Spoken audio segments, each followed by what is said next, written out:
Like a lot of Americans that watch what's been going on in the news, very concerned and started thinking about what could I do to help. And, this has been going on for a long time, this conflict and this refugee crisis. And so for me, at least, the big step was going from, I would like to help to let me get involved. People here need a lot more help than people outside realize. They're not scary, they don't have any ulterior motive. Like, I've asked several patients who we had to deal with, and you ask them, what will you do if the war stopped in Syria tomorrow? A lot of them would say they'd go back home and pack. We say that we are Syrian people killed twice. The first by the regime itself, and the second by the silence of the world. There is something weird happened. The silence remained 1 year, 2 years, and now we are 6 years, and still the silence remains. The kids were thinking that we are going in a picnic. My wife, I told her we have to move and we will return immediately. It's a matter of 1 week, 2 weeks at maximum, and we will return back. And I thought in my mind, it's maybe 1 month, 2 months, and we have the change in our country, then we will return back safely. And here we go. It's been years now.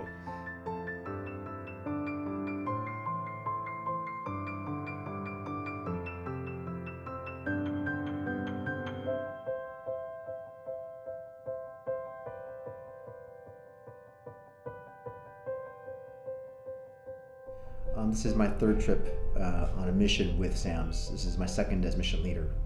So I was in the very first mission that left in March of 2015.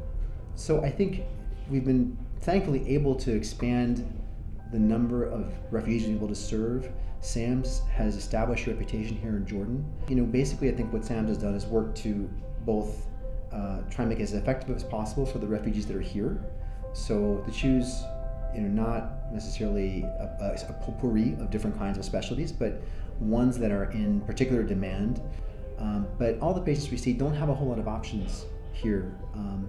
Socioeconomically, at the lower levels, it's difficult, no matter what your background. We're glad to be able to provide, this kind of care. I think all of us going into medical school, I think all of us have this notion of that we want to, become doctors and be able to help out and, just be able to contribute to the society. I think a lot of us, at least personally speaking, growing up, there was always a lot of trauma around us. I've never personally experienced it, but I've lived around times where there were people that we've been, kicked out of their homes, at wars, etc. And you always feel like there's, you need to do something. We're all sitting at home safe and sound, and you just feel like, you have to do something.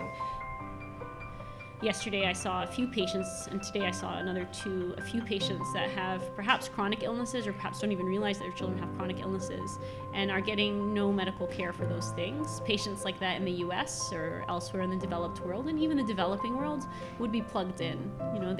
Their children, I had a child yesterday with Down syndrome, and his mom didn't even know he had Down syndrome. And I had another child with severe developmental delay, lots of medical problems, who wasn't on a single medication.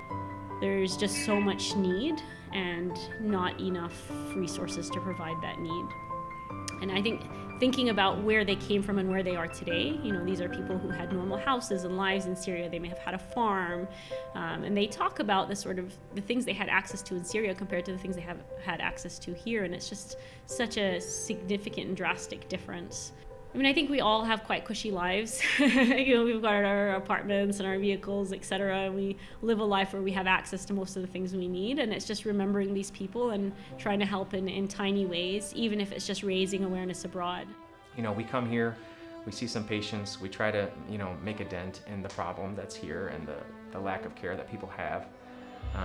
But when you think about what you get back, I got to see firsthand the lives that people are living here that we see in the news and we wonder about. And then the other part that I didn't really expect was I got to make a lot of friends, like-minded people, very bright minds from around the world. Such a satisfying feeling. when you help people. You achieve such an inner sense of peace. And I couldn't stop talking about it. I couldn't stop talking about how horrible things were for some patients, how good I felt when they thanked me. Because when they thank you like from the bottom of their heart. The issue of refugees has become somewhat politicized. What I could tell you is that refugees don't want to be refugees. None of my family ever wanted to leave Syria, and if they could go back to the way it was, they would in an instant.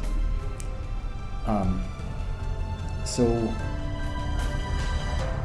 I think the ultimate solution to this is going to be when we can alleviate what has created the crisis in the first place with respect to the refugees.